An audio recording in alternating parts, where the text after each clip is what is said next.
Good morning, everybody. Today is the 29th of May. I wanted to give an update to the Lynette Hooker case.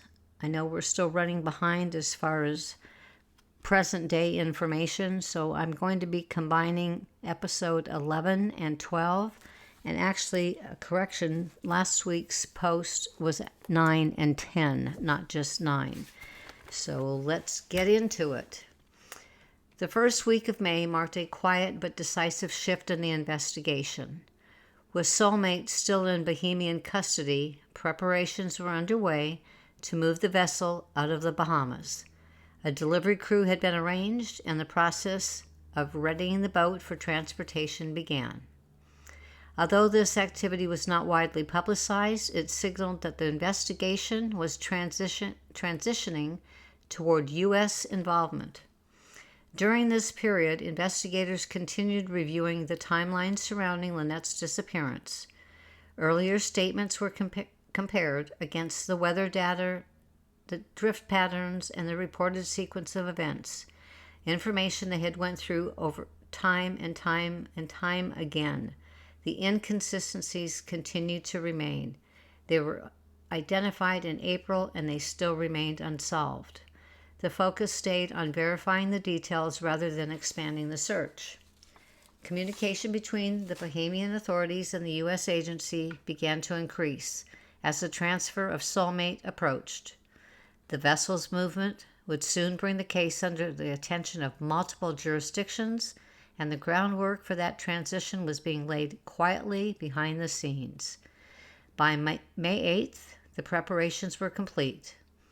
The delivery crew was in place, the route was planned, and Soulmate was ready to leave the Bohemian waters and move towards the U.S. What followed would become one of the most significant developments in this case. Moving forward, on May 9th, that week started significant developments in the case. The Soulmate was being transported from the Bahamas toward the United States by the contracted delivery crew. The vessel was intercepted by the U.S. Coast Guard. This occurred on May 9th and 10th, marking the first moment U.S. authorities made the direct contact with the boat since Lynette's disappearance. During the boarding, the Coast Guard conducted a safety inspection and documented the condition of the vessel. Although the crew was allowed to continue, the encounter placed Soulmate firmly on the radar of U.S. agencies. The vessel proceeded towards Florida, where it would soon become central to the next phase of the investigation.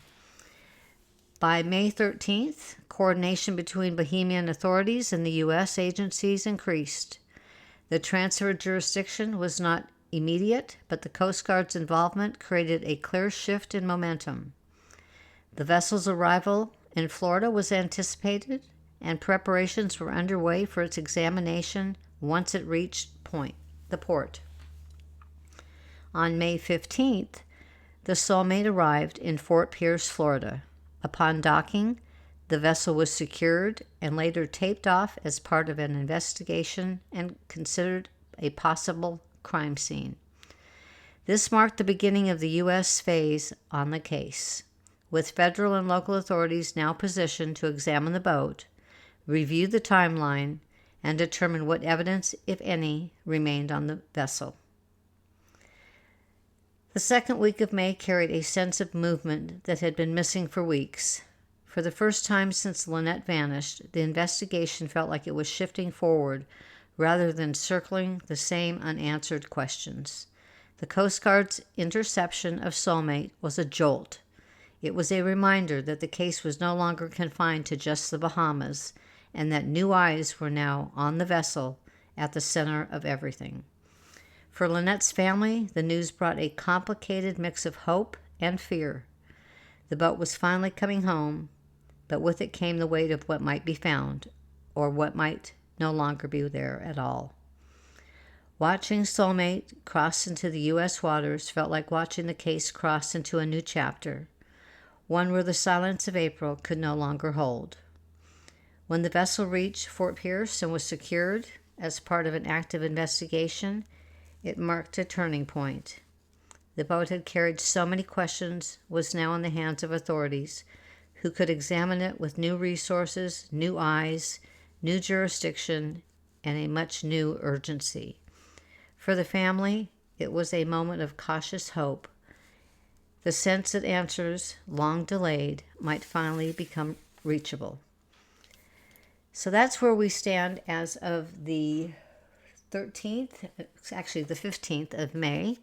And I will be uploading again tomorrow, and we should be current to date within the next day or two. There's a lot going on with this case.